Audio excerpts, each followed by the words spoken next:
Muy buenas noches. Mi nombre es Edgar Díaz, soy especialista en medicina de urgencias y esto es Sala COVID. El día de ayer tuvimos problemas interesantes para la transmisión, entonces espero que hoy se hayan corregido. Revisé en teoría lo de la señal y parece que hoy está bastante estable. Eh, Hoy voy a hablar y de hecho, dado que ayer parece que muchas cosas no se alcanzaron a completar porque se entrecortaba, voy a retomar el caso del doctor Gerardo Vicente Grajales. Voy a hablar sobre la vacuna, por supuesto, el dióxido de cloro, en qué momento estamos de la pandemia en México. Y bueno, también haré una réplica, le voy a llamar así, respecto a ciertos comentarios que me escribieron por eh, el- la semana pasada y de lo que estamos viendo es lo que vimos el fin de semana y lo que pasó anoche en La Guardia. Pero bueno, comienzo con el cómo estuvo La Guardia el día de ayer. Eh, Estuvo pesada, lamentablemente con fallecimientos, pacientes intubados, la combinación de enfermedades crónicas más COVID, pacientes crónicos puros, pacientes COVID puros.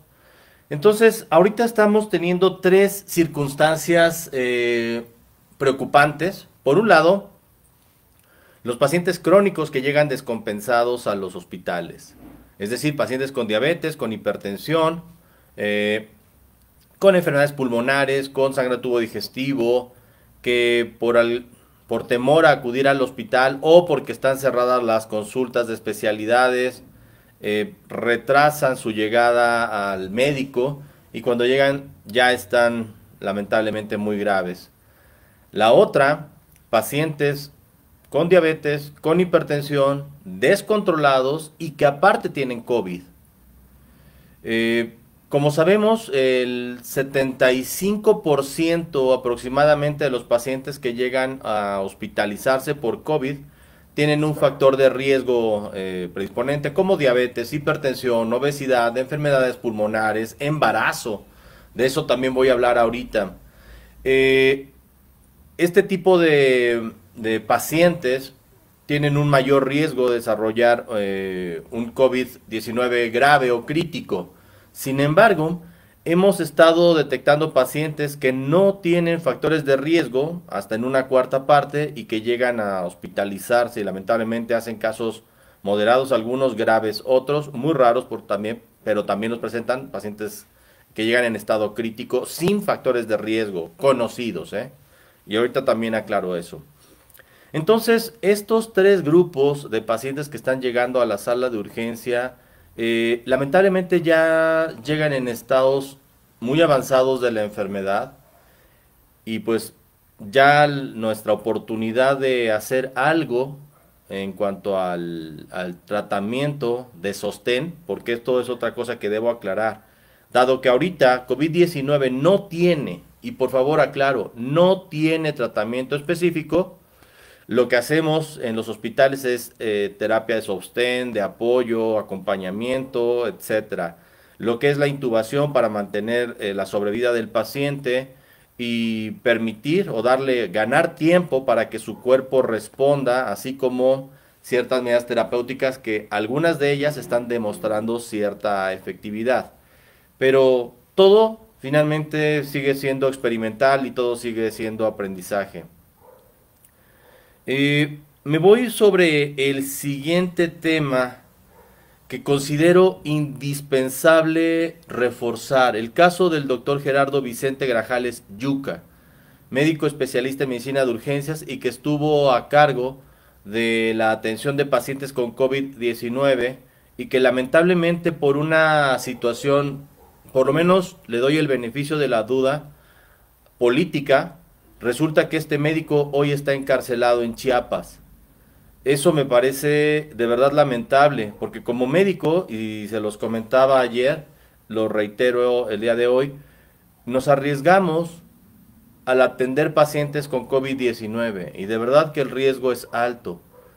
Sabemos que en nuestro país es el país con mayor número de profesionales de la salud fallecidos por COVID-19 a nivel mundial. Ya en otros videos les he pedido que si tienen la oportunidad, incluso si me escuchan algunos de los periodistas que se presentan a la mañanera, que le pregunten al presidente o al secretario de salud, por ejemplo, hoy que se presentó al subsecretario de salud, cuántos profesionales de la salud han muerto en nuestro país. Porque casualmente ese dato lo han estado como ocultando o lo han minimizado. Por lo menos yo ya no lo he podido encontrar de manera clara. Y lo que sí, y se los puedo decir, lamentablemente es que se siguen muriendo enfermeros, enfermeras, médicos, médicas, personal de inhaloterapia, personal hospitalario, eh, y lo están ocultando. O sea, de verdad que lo que está sucediendo en este país es una tragicomedia, es algo muy lamentable. Eh, por ejemplo, una de mis compañeras, una querida amiga, ahorita está incapacitada porque tiene COVID-19. Ya se los he platicado. He tenido alumnos que lamentablemente han fallecido. Uno de ellos, mi querido eh, Felipe Espíndola. He tenido amigos que han estado hospitalizados, intubados y que gracias a Dios han salido adelante, como el caso de Neptalí Reyes, al cual le mando un abrazo, por cierto, y espero que esté en casa recuperándose todavía. Eh, Sabemos que nuestro país está en una circunstancia de verdad trágica respecto a los profesionales de la salud.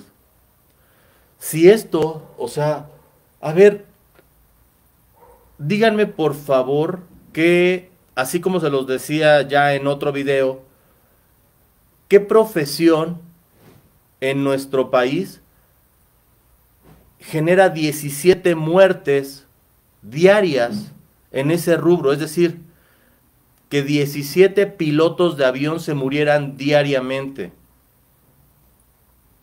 a consecuencia de pilotear un avión, que 17 profesores de educación básica se murieran a consecuencia de dar clases, que 17, o sea, profesionistas se murieran secundarios a su labor diaria.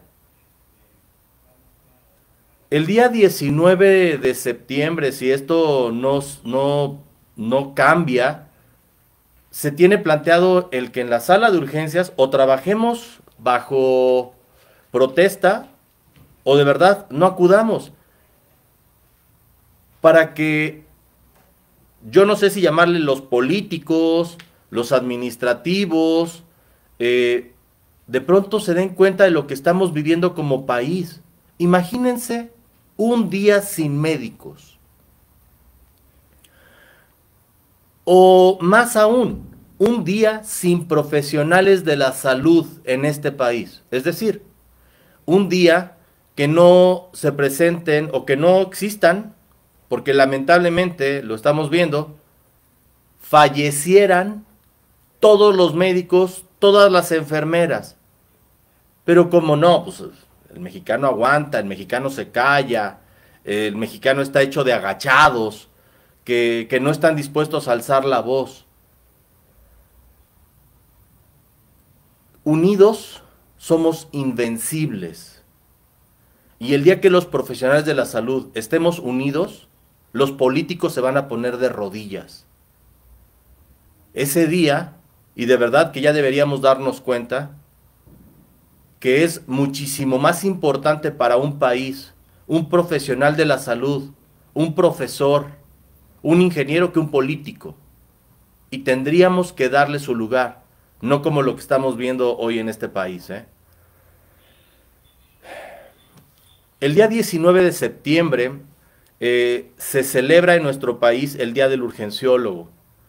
¿Por qué? Porque el 19 de septiembre de 1985 se presenta el sismo que en la historia reciente de nuestro país más fallecimientos generó y que lamentablemente en el 2017 se repitió la historia y nos hizo ver que qué tan pequeños somos. Ojalá y no tengamos que llegar a eso y que antes de que se presente un día sin médicos o un día sin profesionales de la salud, recapacitemos como país y que entre todos aprendamos a cuidarnos los unos a los otros. Eh, Sobre la vacuna, ya está lista, hay dos que aparentemente ya están listas, pero, y una tercera que aparentemente también pronto va a estarlo, ya está en una fase avanzada de su creación o de su proceso para traerla al mercado. Sin embargo, hay tres aspectos que necesito puntualizar. Uno, ya también lo comentaba, es la elaboración del número de dosis necesarias para su distribución. Otro, la distribución misma a nivel mundial. Y el tercero, que es la realidad respecto a la vacuna, porque hasta ahorita todos son ensayos clínicos. No vamos a saber cuáles son los efectos secundarios adversos hasta que se aplique en forma generalizada. ¿Y los va a tener? Sí, sí los va a tener. Vamos a tener uno que otro, esperemos que sean los menos, de efectos secundarios que también, primero Dios, sean lo más leve posible.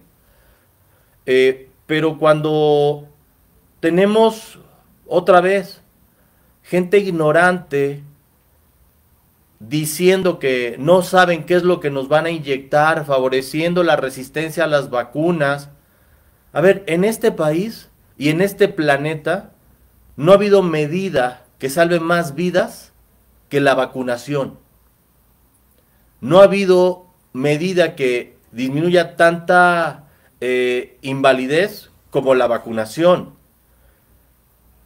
Afortunadamente, hoy vemos muy pocos casos de muertos por sarampión, ya no vemos casos de muertos por viruela, ya no vemos secuelas, por ejemplo, por polio, o ya no tantas por polio. Entonces, el hecho que ahorita gente de verdad ignorante, como Fernández Noroña, esté diciendo que no se va a aplicar la vacuna. A ver, para empezar, toda la vacuna todavía ni está lista. O sea, todavía no se distribuye. Y si no te la quieres aplicar, tú por lo menos no te la apliques. ¿Sí? Pero tampoco favorezcas que aquellas personas que puedan salvarse con esa vacuna no lo hagan. Tienes derecho a emitir tu propia perspectiva o punto de vista, sí. Pero de verdad que esto no afecta a terceros. Ahora, respecto al número de dosis, a ver, ¿creen ustedes de verdad que antes de que acabe este año lleguen 130 millones de vacunas a nuestro país y que esas 130 millones de vacunas sean distribuidas en un solo día, en una sola semana? No, no, no. O sea, sí hay semanas nacionales de vacunación, estoy completamente de acuerdo, pero lamento decirles que no nos van a llegar 130 millones de vacunas para ser aplicadas en una semana sola antes de que acabe el año. O sea, tenemos que irnos haciendo a la idea que esto, si acaso va a ocurrir a principios del 2021 y probablemente a mediados del siguiente año ya se complete la vacunación. Pero de otra forma, la verdad es que eso no va a suceder. Y se los digo para que seamos realistas y que también tomemos nuestras precauciones. Porque hay gente que dice, como ya hay vacuna, pues ya no utilizo cubrebocas. O sea, por favor, ¿en qué cabeza cabe? La distribución y los efectos secundarios, como les decía, va a haber efectos secundarios y debemos estar preparados para detectarlos y para saber si algunas de estas vacunas probablemente llegue a generar tantos efectos secundarios que se tenga que retirar o no. Esa probabilidad existe, ojalá y no suceda. Sobre el dióxido de cloro, miren, la FDA y COFEPRIS lanzó ya una postura respecto al dióxido de cloro. Sin embargo, también les tengo que decir que se están realizando algunos estudios en algunos países respecto al dióxido de cloro, así como la ivermectina, que hoy está satanizada prácticamente, respecto al manejo de COVID-19. Eh, yo procuro ser, y de verdad me preguntan, doctor, ¿usted recomienda el dióxido de cloro? Yo no lo recomiendo. Yo, Edgar Díaz, no lo recomiendo. Sin embargo, si un médico, es decir, un profesional de la salud certificado, está haciendo un protocolo sobre dióxido de cloro y te dice que va a incluirte en este protocolo y tú aceptas, bueno, ese es otro boleto, porque incluso así es como se lleva a cabo la investigación clínica. Pero debes estar enterado de riesgos, de pros, de contras, debes firmar un consentimiento informado en donde te hacen ver los riesgos que existe y que esto es un proceso de experimentación, ¿eh? O sea, para que tú finalmente digas sí acepto o no lo acepto. Pero que no te estén vendiendo tampoco agüitas milagrosas, porque, insisto, no hay tratamiento específico para COVID-19. No lo hay. Si alguien te dice que cura el 100% de los pacientes con COVID-19, puedo decírtelo lamentablemente que es un mentiroso. No hay nadie que haga eso ahorita. ¿En qué momento estamos de la pandemia en México? Bueno, 44,000 fallecidos por COVID-19 y lamento informarles que antes de que acabe esta semana o el mes, vamos a estar en tercer lugar a nivel mundial en el número de fallecimientos secundarios a COVID-19. Y eso, de verdad, se los digo, pues, estadísticamente es lo que va a suceder. Porque el número de casos no ha disminuido. La curva, por favor, y esto, ay, esa pinche curva, de pronto, no es que ya se aplanó, a ver, probablemente en la Ciudad de México ya disminuyeron el número de casos y por eso es que estamos en semáforo naranja. Pero como país seguimos todavía en el incremento de casos. Aunque Gatell diga, haga, se pare de pestañas, lo que tú quieras, como país, todavía no llegamos al pico más alto de la epidemia. Y esto, lamentablemente, ya lo está viviendo el interior de la República, ya lo está viviendo estados como Veracruz, ya lo está viviendo Tabasco, ya lo está viviendo Durango, o sea que Durango se había mantenido muy bien, ya lo está viviendo Chihuahua. Entonces, cada población, pequeña o mediana, se comporta como un microambiente.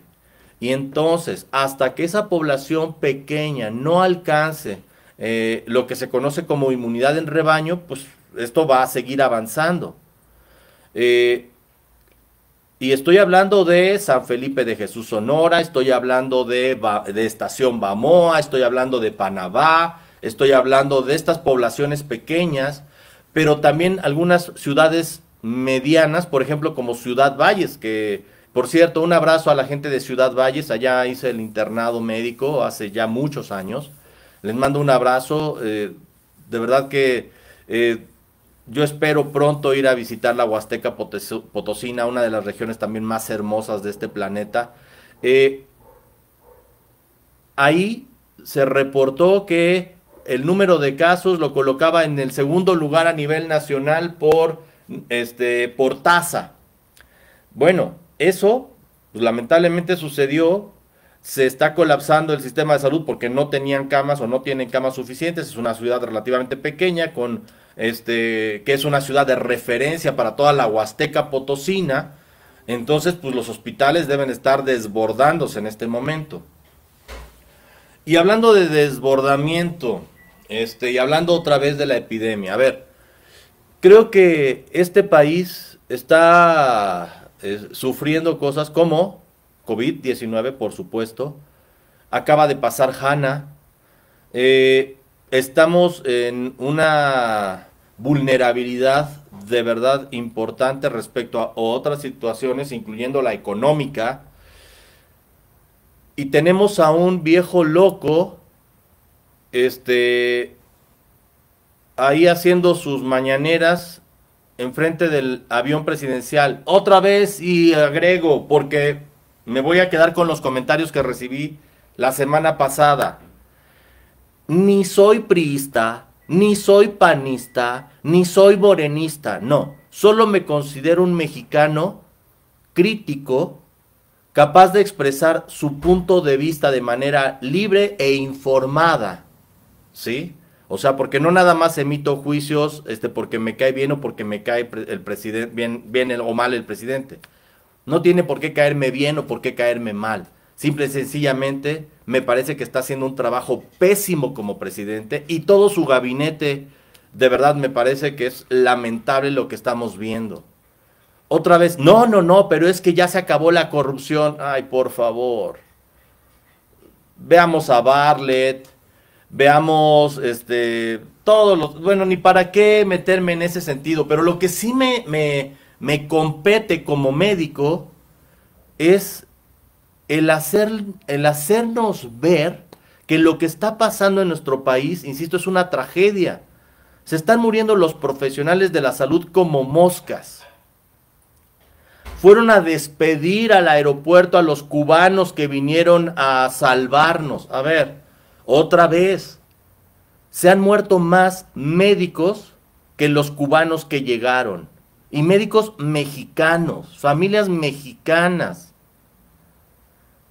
Cuando de pronto alguien en tu familia es médico, y lo pongo como mi caso particular, en mi familia mi papá es ingeniero, mi mamá es maestra, ninguno de mis hermanos es médico, yo soy el único médico, y de pronto eso te genera cierta responsabilidad.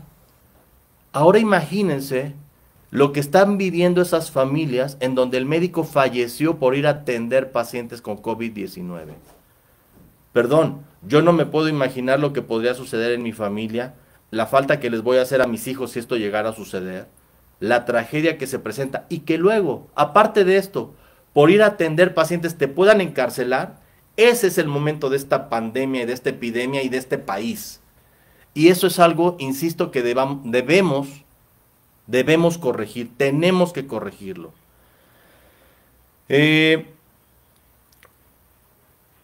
El día de ayer, y les digo que yo soy un poco obsesivo de estas medidas de prevención y precaución, el día de ayer ya mis hijos completaron las 2 semanas de cuarentena antes de que pudieran estar en contacto con su abuela. Ya el día de ayer, gracias a Dios, se completaron esas 2 semanas y ya a partir del día de ayer, mis hijos ya pudieron abrazar a su abuela. Antes solo la veían desde la puerta y con cubrebocas.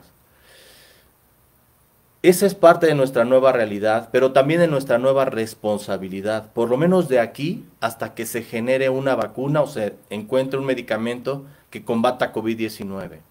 Ya he planteado mi postura sobre lo que es el regreso a la escuela y bueno, sigo insistiendo. Si por alguna circunstancia familiar tú tienes que ir a trabajar y la única forma de que tus hijos estén seguros y estudiando es llevarlos a la escuela, perfecto, pero deben estar seguros en la escuela. Aquellos que tenemos la posibilidad de tener a los hijos en casa, que estén estudiando ahí, por ejemplo, mis hijos, gracias a Dios, ya están uno en secundaria, la otra en prepa, pues me parece que ya pueden quedarse en su domicilio. Y eso va a permitir que las personas que tienen que llevar a sus hijos a la escuela tengan un espacio más amplio y más seguro. No lo hago de forma egoísta, o sea, lo hago pensando en que todos tenemos que ver de qué manera ponemos nuestro granito de arena. Muchas veces dicen, entre comillas, que es más fácil mandar a los chamacos a la escuela. ¿Puede ser una realidad? Sí, sí puede ser una realidad para algunos. Pero por lo menos desde mi perspectiva, aquellos que podamos quedarnos con los hijos en casa, tenemos que hacerlo para que aquellos que no pueden hacerlo, puedan llevar a sus hijos de forma segura a una escuela que no esté tan saturada. ¿De acuerdo? O sea, otra vez, ser empáticos con los demás. Pero bueno, esto es parte de lo que les digo cuando, como mexicanos, tenemos que pensar uno en el otro y estar unidos. Porque, insisto, unidos somos invencibles. Entonces, esta semana terminará con México en el tercer lugar por muertes por COVID-19. Seguiremos siendo el primer lugar en profesionales de la salud fallecidos, lo cual, insisto, es un deshonroso tercer lugar. Les pido de la manera más atenta. Me preguntaban mi posición sobre Frena y sobre las marchas, incluso aquí, en casa pudimos llegar a tener ciertas diferencias. Yo no estoy de acuerdo con las caravanas en carros, no estoy de acuerdo, pero sí estoy de acuerdo en exigirle a nuestros diputados, a nuestros senadores que se pongan a trabajar. Pero para eso tenemos que saber quién es nuestro diputado federal y local y saber quién es nuestro senador y que le exijamos que se ponga a trabajar cumpliendo lo que prometió. Porque nosotros votamos para que ellos legislaran de manera adecuada por el bien de México, no por el bien de un partido político.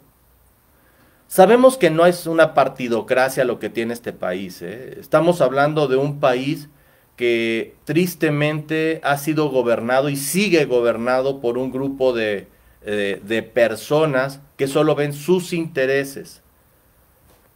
¿Creen ustedes, de verdad, que la secretaria de Gobernación, como funcionaria pública, como digo, yo tengo otra vez 23 años y quincenas como médico en una institución pública, que pueda yo llegar a tener ingresos por 60 millones de pesos mensuales? No.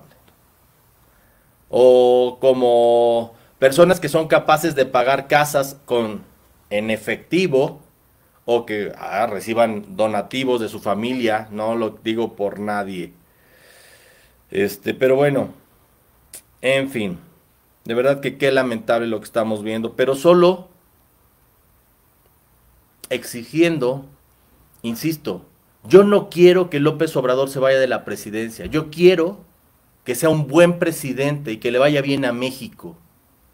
Pero si no sirve como presidente, él mismo tendría que aceptarlo y dar las gracias. Hasta ahora, en estos 2 años de gobierno, me queda algo muy claro. El puesto le ha quedado muy grande. Pero bueno, termino con este comentario. Si piensas diferente a mí, por favor, me encantaría comentarlo, me encantaría contrastar puntos de vista, pero no solo con el argumento, ay, eres un derechista, eres un neoliberal, eres un fifí. No. O sea, a ver, ¿por qué defienden el hecho de que alguien utilice un día y pida que no se hable de otra cosa, que no sea una rifa de un avión que no ha podido vender y que no se ha utilizado y que seguimos pagando renta? De alguien que está enfrascado en abrir una refinería que sabemos que no es el momento. Ahorita tendríamos que irnos a energías renovables, energías limpias. De alguien que está dispuesto a hacer su voluntad diciendo que lo que han hecho todos los anteriores es lo que hacen que él no pueda salir adelante.